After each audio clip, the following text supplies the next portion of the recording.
I'm so glad you were able to tune in today for my first episode of Freaky Friday. Today we have a really interesting story. We're going to go back in time to around World War I in the 1900s.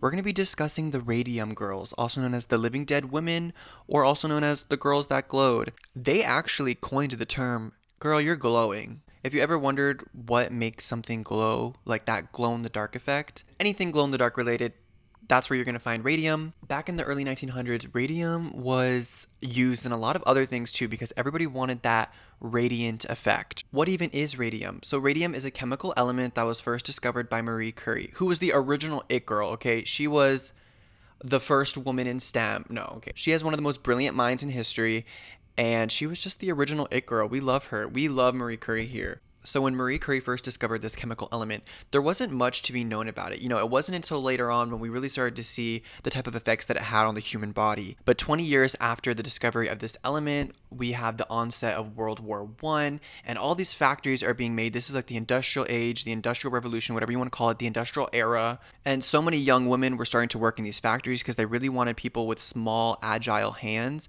to do a lot of this detailed production work. They wanted these young ladies to meticulously paint onto the dials and the numbers and the watches, whatever you have it. And they're painting with radium, okay? They want that watch and any of the products to have like a certain glow to it. It was like the big thing trending. Look at some of these advertisements. They were promoting it like it was like the miracle everything. Have a healthy glow. You're going to have a radiant smile. You're going to have a radiant necklace. You're going to have a glow in the dark everything. It was just all the rage back in the day. And so they had these ladies using these little tiny fine tip paintbrushes painting radium on it. And they didn't have the PPE, personal protective equipment, or anything like that for these young ladies.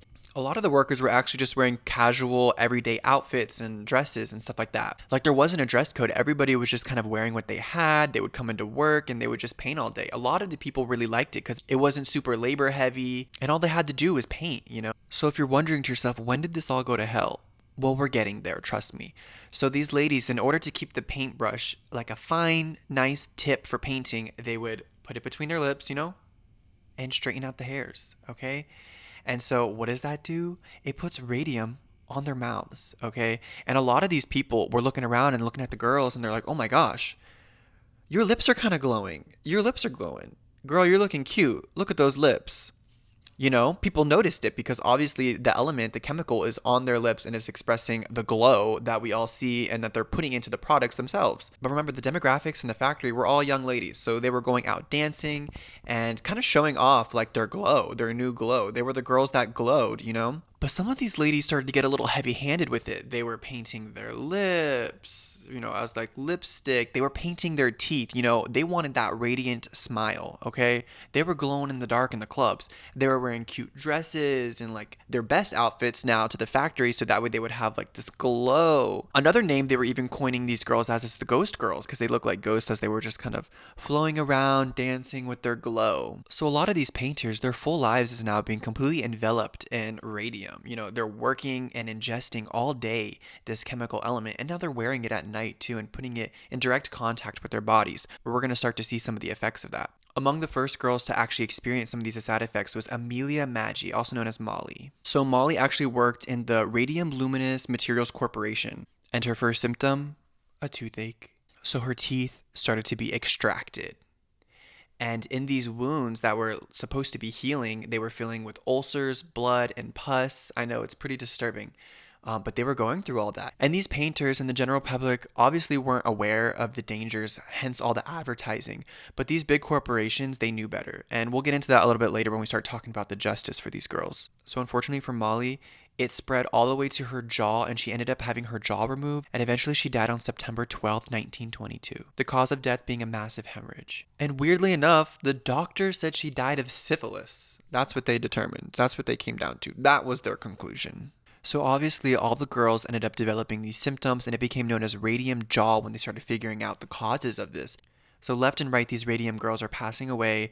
They're developing these horrific symptoms. It must have been a really scary time for them. The doctors are still trying to figure out how to handle these effects. And these women are obviously suffering. But in 1927, these 5 former radium painters sued the U.S. Radium Corporation. Unfortunately for the victims, there was actually a 2-year statute of limitations. Now, mind you, the case was still ongoing, but it definitely put a lot of limitations on the case. And they were actually able to testify in January and April of 1928.